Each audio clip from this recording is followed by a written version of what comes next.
Bonjour, mesdames et messieurs. Nous commençons un nouveau programme du spectacle de la foi. Le spectacle de la foi est une émission qui a l'intention d'apporter la parole de Dieu pour que vous compreniez que le divin a promis pour tous les siècles et l'humanité, faute de connaître, n'a pas profité de ses bienfaits. La bonne nouvelle, qu'il continue disponible pour nous. Dans la parole d'aujourd'hui, nous allons parler de la persévérance sur une finalité que Dieu vous donne. Et très souvent, la personne commence bien, mais une chose l'attire vers la gauche, une chose l'attire vers la droite, et la personne perd l'objectif qu'elle a dans la vie. Nous allons voir l'histoire d'un homme qui a reçu une mission de Dieu appelée Néhémie. Cet homme devait faire quelque chose, rebâtir une grande ville. Il y est allé avec cet objectif. Contre cet objectif, ils ont essayé de l'empêcher de toutes les façons, avec des obstacles, avec des menaces, avec plein de choses. Peut-être que votre vie est paralysée, menacée par une peur ou par une bonne nouvelle que vous avez reçue il y a peu de temps du médecin. Qu'est-ce que vous devez faire? Ne perdez pas l'objectif, votre vision de la parole de Dieu. Avec la parole de Dieu, vous pouvez faire la différence. Avec la parole de Dieu, vous allez pouvoir continuer sur votre chemin et maîtriser tout ce que l'on vous raconte à votre droite, à votre gauche, dans votre dos. Regardez seulement devant vous, seulement. Regardez seulement vers le Seigneur Jésus-Christ.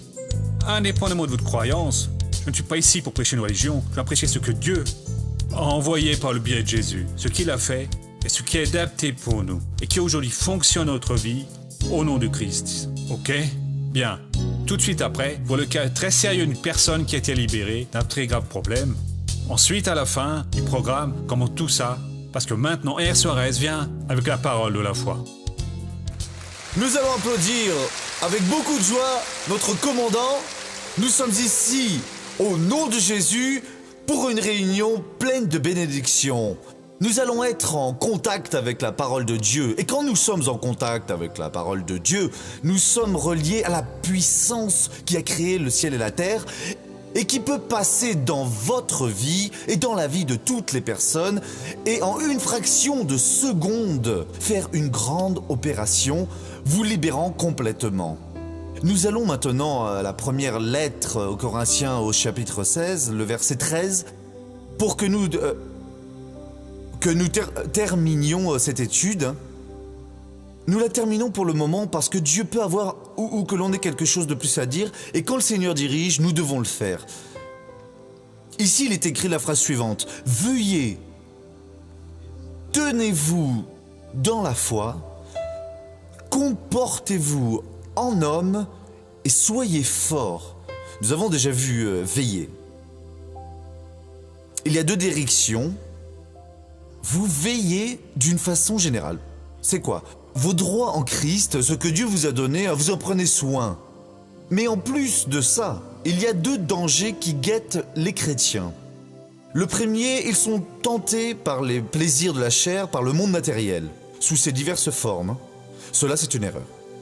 Nous devons toujours nous incliner vers les choses de Dieu, en ayant comme but le Seigneur Jésus, la volonté du Seigneur. Et pour les autres, que le diable ne parvient pas à jeter de ce côté, alors il les envoie de l'autre côté, vers le fanatisme. Et alors les personnes n'écoutent déjà plus la parole de Dieu. Elles sortent du normal et passent à croire qu'elles sont meilleures que les autres. Elles veulent faire plus et ça n'avance à rien, ça. Ce n'est pas pour chaque personne qui ait cette tête de piété, s'habillant comme si elle était une âme d'un autre monde, alors qu'elle va recevoir la bénédiction de Dieu. Vous devez être normal, le plus normal possible. Une personne qui parle comme tout le monde, comme Jésus le faisait, mais une personne qui vit la parole, qui sait dire non au péché, qui sait dire oui à la grâce de Dieu, qui sait planter la semence. Celui qui va vers le fanatisme, il empêche même que ses parents aillent à l'église. Car les personnes disent « Ah, je ne veux pas de cette religion, mes amis, cette personne était si joyeuse. » À présent, non, elle parle de la Bible toute la journée, sans cesse. C'est plutôt bien pire, hein, c'est la vérité mes amis, ça ne peut pas être ainsi. Une fois j'ai pris un taxi et le chauffeur était du genre très bavard. Hein. Et lui, qu'est-ce que vous faites dans la vie? Je suis pasteur. Dites pasteur, qu'est-ce que vous pouvez me conseiller?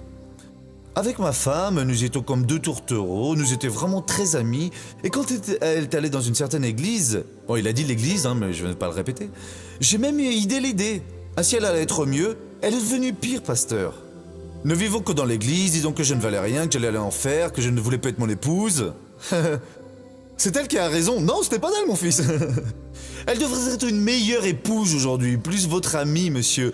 C'est le bon témoignage. Il a dit, c'est vrai, c'est la vérité, j'irai même à l'église avec elle. Non, ça ne va pas, hein, comme ça.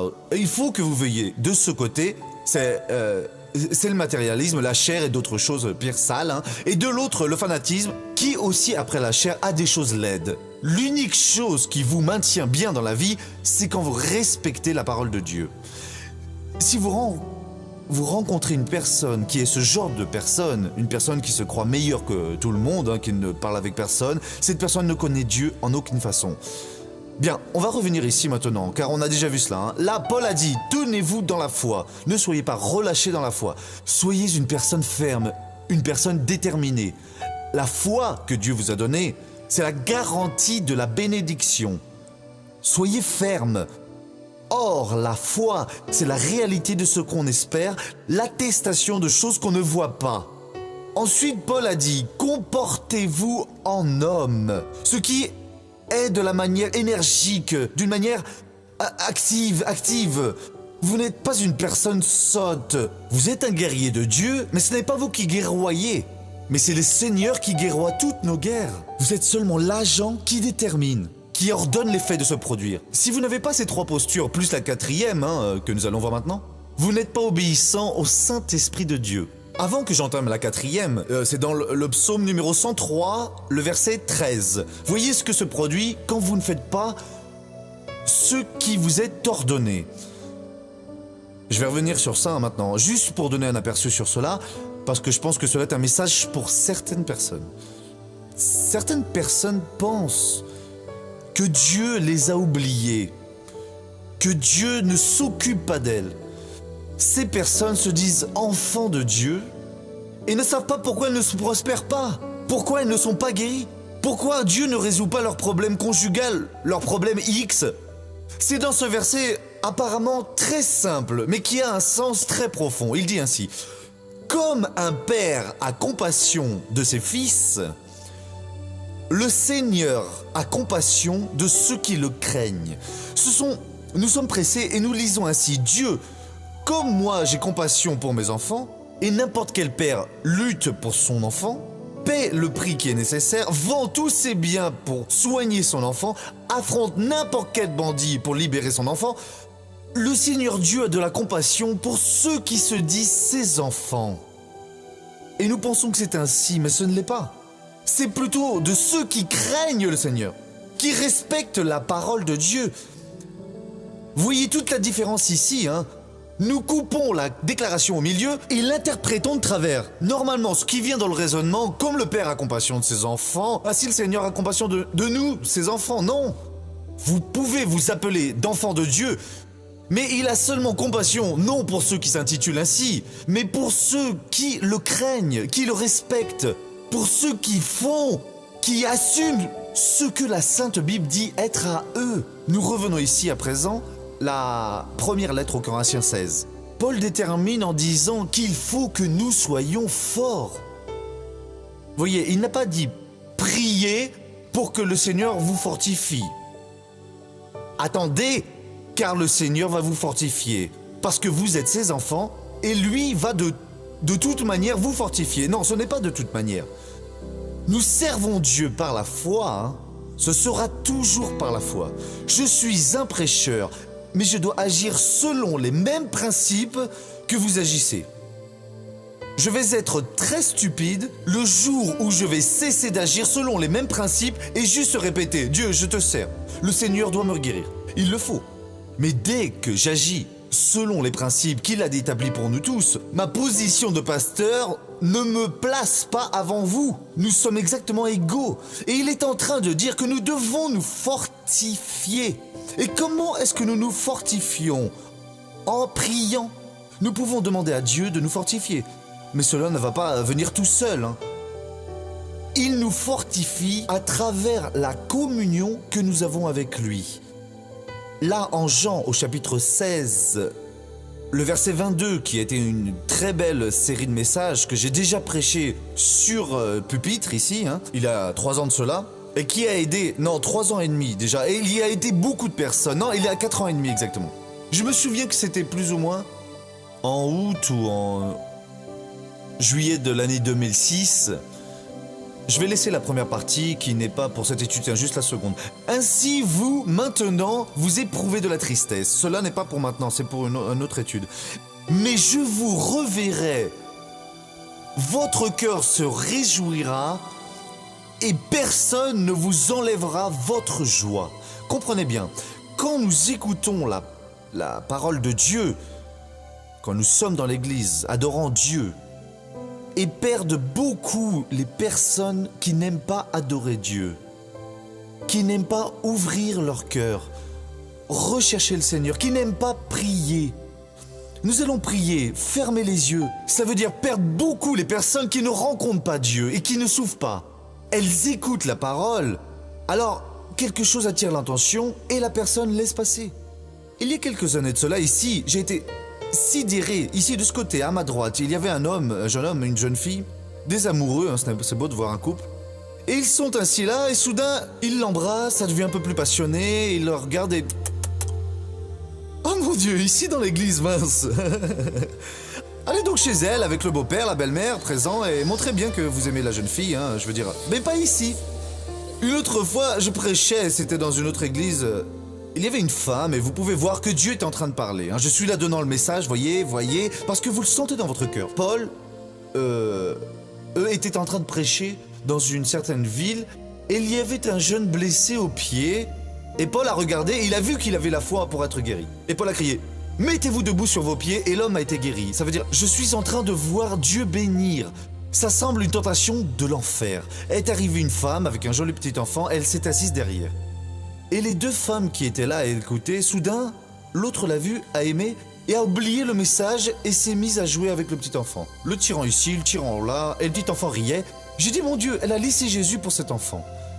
Qu'elle n'a jamais vu, jamais vu d'enfant avant, cette femme. Et donc la personne perd. Nous avons cette visite de Dieu qui apporte de la joie à notre cœur, parce qu'il y a de la joie de l'homme et il y a la joie de Dieu. Il vient nous dire, mais je vous reverrai, votre cœur se réjouira.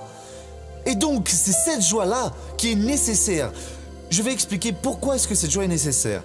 Et cette joie, personne ne va vous l'enlever. Nous allons à Néhémie, c'est avant le livre de Job.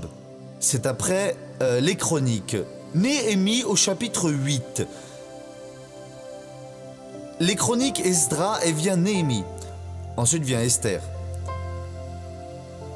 Le verset 10. Cela ici, c'est une très belle série que Dieu m'a aussi donnée ici, il y a beaucoup de temps de cela. Allez manger des viandes grasses, buvez des liqueurs douces et envoyez des parts à ceux qui n'ont rien de prêt, car ce jour est sacré. Pour notre Seigneur, ne vous affligez pas, car la joie du Seigneur est votre force. Et donc, on peut déjà conclure à présent. Nous devons nous fortifier. Comment est-ce que nous nous fortifions? Il n'y a pas de médicament qui apporte cette force dans notre vie. Elle vient par la joie du Seigneur. La joie du Seigneur, c'est ce qui nous donne la force. Si nous laissons la joie de côté, nous devenons tristes. Nous laissons les problèmes prendre le dessus. Notre force va être petite ou nulle. Pour que notre force existe, nous devons nous remplir de la joie du Seigneur. Comment est-ce que nous recevons la joie du Seigneur? Mais je vous reverrai, votre cœur se réjouira et personne ne vous enlèvera votre joie. Et qu'est-ce que Dieu vient nous enseigner aujourd'hui? Une chose sérieuse. Vous voulez être une personne forte spirituellement, permettez que le Saint-Esprit ait un contact avec vous. Le contact se fait par la parole, de la prédication, comme maintenant, ce que vous entendez, ceci c'est un contact. L'autre contact qui complète celui-ci, c'est quand vous êtes en communion avec Dieu. en adorant, en louant Dieu, en priant, et vient alors cette inspiration, mon frère, à ce moment vous grandissez. À ce moment précis, la joie de Dieu envahit votre cœur. C'est Jésus vous visitant. C'est cela le signal, et vous le savez déjà. Car si vous vous livrez vraiment, viens donc Jésus et je te veux, et viens à cet instant, il ouvre votre compréhension, et ce qui semblait impossible, c'est en une seule parole, dans une détermination, que ça se passe, et Dieu confirme sa parole. La joie du Seigneur est votre force. Quand Jésus rend visite, votre cœur se réjouit, il vous donne la joie de Dieu. Celle de l'homme, vous la recevez de diverses manières, mais elle vient, elle va, elle ne vaut rien. Elle sert juste à ce moment-là, elle est momentanée, elle ne produit pas de changement, celle de Dieu produit. Et c'est dans cette joie que vous devez vous fortifier. C'est d'elle dont vous avez besoin. Cessez d'avoir une vie distante de Dieu. Une vie qui recherche le Seigneur, juste quand la douleur est forte, quand le problème semble insoluble, quand il n'y a pas d'issue. Cherchez à avoir la communion avec votre Créateur. Vous avez autant droit à cette communion que moi, comme n'importe quelle personne qui appartient à Dieu. Si vous cherchez, Dieu va vous donner. Et quand nous allons prions, Dieu, je ne sais pas prier, mais le Seigneur m'enseigne. Je vois tellement de personnes qui prient bien, mais aussi je veux prier, je veux te sentir. Nous allons louer Dieu, louons Dieu. À présent, vous êtes de Dieu, vous vivez juste pour Dieu, vous chantez pour Dieu, vous recherchez Dieu. Et va venir cette émotion, mon frère. Vous allez être une personne forte. Quand viendra le problème, je vais être fort. Au nom de Jésus, va-t'en ailleurs au nom du Christ. À l'instant, le miracle se produit. Missionnaire, le jeune de Madrid a dit, priez pour mon cousin, pour l'amour de Dieu. Un beau jeune homme, il va devenir aveugle et le docteur a dit que s'il l'opère, il va perdre la vue, s'il n'opère pas, il va la perdre aussi, à cause d'une tumeur qu'il a derrière l'œil. D'accord mon frère, vous avez entendu la parole, on a prié. Retournez chez le médecin, non, cela c'était un grain, c'est parti, je ne sais pas ce qui s'est passé, ça veut dire, avant il a menti, il n'a pas menti, non. Jésus a guéri la chose là. Pourquoi? Parce qu'il était dans le pouvoir de Dieu. Et dans ce pouvoir que vous avez, vous pouvez être. Parce que nous pouvons tout en celui qui nous rend puissants. C'est Jésus, il nous fortifie, il donne le pouvoir et vous changez la situation, vous renversez n'importe quelle situation contraire et vous devenez alors une personne bénie. Regardons maintenant le feuilleton de la vie réelle.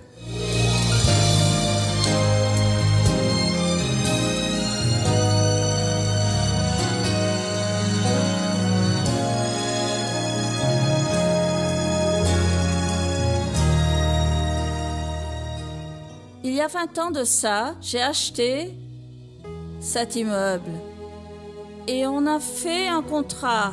C'était un contrat sous seing privé. On a commencé les paiements. Et quand on finit les mensualités, on a recherché le contrat. Mais le contrat avait complètement disparu. Et alors, j'ai cherché par tous les moyens à mettre la main dessus. Mais malgré tous mes efforts, je n'ai pas réussi. Pendant 2 ans, elle recherche le contrat et n'obtient pas de résultat. Ça m'ennuyait beaucoup, parce que les gens m'appelaient comme ça. La propriétaire. Mais je disais, mon Dieu, je suis propriétaire de quoi? Je ne suis pas encore propriétaire, parce que je n'ai pas l'écriture en main. Et donc, je voulais être propriétaire, et je voulais que Dieu arrange cela pour moi. En novembre 2006, le missionnaire R.R. Soares visite la ville d'Osasco et Fatima participe à la campagne pour être propriétaire. Dieu a parlé avec moi. Dieu a utilisé le missionnaire pour me dire « Les portes sont grandes ouvertes, profitez-en. Profitez-en, les portes sont ouvertes. » Alors j'ai dit « Mon Dieu, le Seigneur est en train de me parler. » Alors tout a fonctionné. Il n'y a plus rien qui va nous en empêcher, tout est déjà réglé. Et c'est dans les bureaux de la préfecture de la ville d'Osasco que Fatima, confiante dans la parole de Dieu, a déposé sa demande de régularisation de l'acte notarié de l'immeuble. Je suis allée à la préfecture et il y avait un notaire là-bas. Alors, je lui ai raconté mon histoire. Je lui ai dit, j'arrive de l'église. Je fais la campagne pour devenir propriétaire et Dieu m'a demandé de venir jusqu'ici parce que le document est déjà dans mes mains. Elle avait besoin d'un acte notarié officiel à son nom et celui de son mari. Mais avant ça, elle avait besoin de lever l'hypothèque parce qu'elle avait une dette.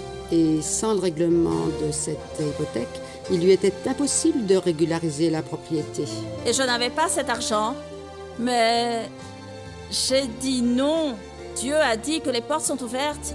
Alors Dieu va fournir cet argent. Dieu lui a donné la victoire et elle a réussi à tout payer. Et aussitôt demandé la levée de cette hypothèque. Comme il y a eu le règlement, nous avons utilisé le contrat sous seing privé et on a cherché les ex-propriétaires. Et en arrivant là, ils n'habitaient plus à cette adresse. Et personne ne les connaissait. J'étais là-bas avec ma mère. J'ai dit, maman, je n'accepte pas ça. Non. Et la parole est venue, les portes sont ouvertes. Et puis là, j'ai discuté avec une voisine qui m'a donné le numéro de téléphone des cousins, des ex-propriétaires. Et c'est Dieu qui nous a conduits vers ces personnes. C'est lui seul et le chemin s'est ouvert. Fatima rencontre les anciens propriétaires de l'immeuble. Ils ont alors concédé les pouvoirs pour vendre à son nom et à son mari. Il y a des cas qui sont plus complexes, des cas où, parce qu'il n'y a pas de document officiel, ça donne un peu plus de travail. Dans son cas, elle, non. Probablement, grâce à l'intervention du Seigneur Jésus, elle a été beaucoup aidée par le Saint-Esprit, vraiment, parce qu'elle a pu pratiquer sa foi. Et c'est pour ça qu'elle a obtenu la victoire. Quand j'ai vu mon nom écrit et celui de mon mari, j'en étais très émue. J'ai crié gloire à Dieu, j'ai dit Jésus. Seul le Seigneur peut faire ça, parce que le Seigneur savait le jour et l'heure exacte où j'allais recevoir ce document. Elle est arrivée heureuse à l'église. Elle nous a raconté le miracle que Dieu a fait dans sa vie. Et c'est une grande bénédiction. Toute l'église s'en est émue et a pris possession de la parole. Je lui disais toujours, à toute l'église aussi, déterminez votre affaire, soyez ferme et la lumière brillera sur votre chemin. Ne laissez rien prendre. La bénédiction, elle est restée ferme et elle est devenue propriétaire. Ah, que c'est beau, mes amis! Vous qui nous regardez et qui êtes sur le mauvais chemin, qui êtes vraiment dans l'erreur, cela peut changer. Il faut juste vouloir, car Jésus transforme, Jésus modifie. Aujourd'hui, c'est le jour de prendre position. Vous pouvez croire que Dieu va faire de vous une nouvelle personne. Cessez d'être soumis aux pieds de l'ennemi. C'est lui qui doit rester sous vos pieds. Vous êtes nés pour être la tête et non les bras, être une bénédiction, avoir du succès dans la vie. Oh, gloire à Dieu pour cela. Que Dieu soit loué.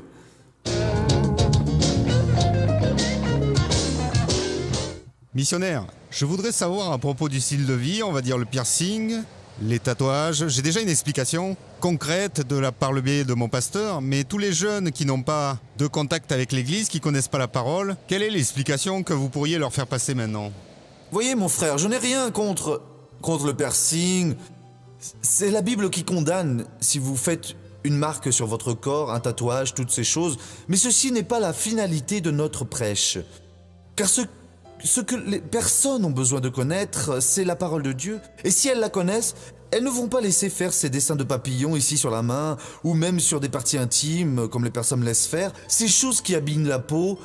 Ainsi, certains de ces malheureux sont déjà complètement recouverts, et alors ils ne vont pas fumer de la drogue, ils ne vont pas se prostituer, car tout cela se produit parce que la personne n'a pas de respect pour Dieu. Car celui qui respecte Dieu ne fait pas cela. Et donc, au lieu de combattre les symptômes, nous allons combattre la cause. Au lieu de rester à se disputer avec les choses qu'ils font parce qu'ils ne connaissent pas Jésus, nous allons avec amour rechercher la sagesse pour enseigner à ces personnes le chemin de Dieu. Alors elle laisse tout ce qui est mauvais et vous trouvez le bon chemin. Qu'est-ce que nous allons appris ici aujourd'hui, Paul? Voyez, soyez fermes dans la foi, comportez-vous en homme, avec énergie, avec force même, la tête haute, ne craignant aucune tentative du malin, et étant forts. Nous devons nous fortifier, et nous nous fortifions avec la joie du Seigneur, qui vient par la parole et par la prière, comme nous allons le faire tout de suite. Laissez-moi prier pour ceux qui sont chez eux, et ça sert aussi pour vous ici. Père, nous prions à présent, après ce grand banquet spirituel, oh mon Dieu, pour ces personnes qui ont eu la direction du Seigneur, le chemin s'est ouvert et elles ont appris ce qu'elles doivent faire et elles sont maintenant devant toi en priant. Combien sont chez elles, ayant besoin de ton aide. Père, fais cela avec tous ceux qui sont dans l'erreur. Des personnes merveilleuses, Père, que le démon a conduit à empoigner une arme pour prendre ce qui est à leur prochain, pour faire du mal. Père, convainc ces personnes que cela vaut la peine d'être correct. Combien pourraient être ici à ma place aujourd'hui, prêchant pour une grande foule, mais elles sont au coin de la rue attaquant, vendant de la drogue. Père, libère ces personnes, guéris celles qui sont maintenant malades, résous tous les problèmes. Dieu, je vais utiliser ton autorité pour libérer ces vies. Et au nom de Jésus-Christ, je réprimande tout le mal. J'ordonne que ce mal sorte de ces personnes. Va-t'en ailleurs et je dis maintenant, ça ne va plus continuer au nom de Jésus-Christ. Et tout ce pouvoir de l'enfer est cassé et je détermine la bénédiction sur tout ce peuple tout entier. Pose ta main, Dieu, et bénis. Et au nom de Jésus. Et Amen. Bien, nous sommes de retour du spectacle de la foi. Vous avez vu quelle chose merveilleuse que Dieu a fait dans la vie d'une personne.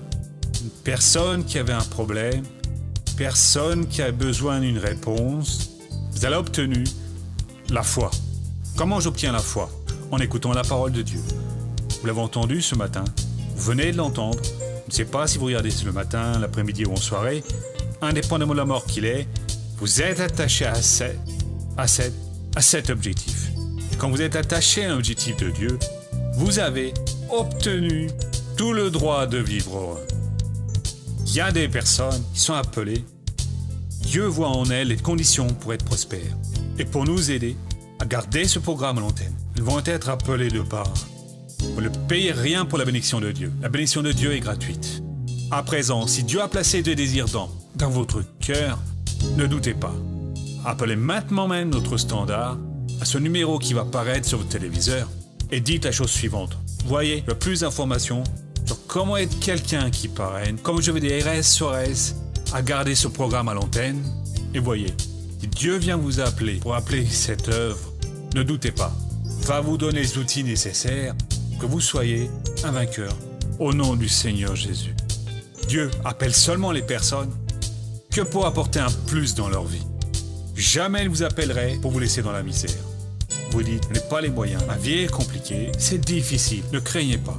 Dieu va vous ouvrir une porte, vous allez réussir à faire une belle affaire, vous allez réussir à retirer cet argent qui est bloqué par l'administration, vous allez réussir à écarter n'importe quelle chose qui vous entravait. Quand vous allez permettre à Dieu d'agir et de prendre en compte de votre vie. Croyez seulement et tout ira bien, d'accord? Que Dieu vous bénisse tous et à bientôt.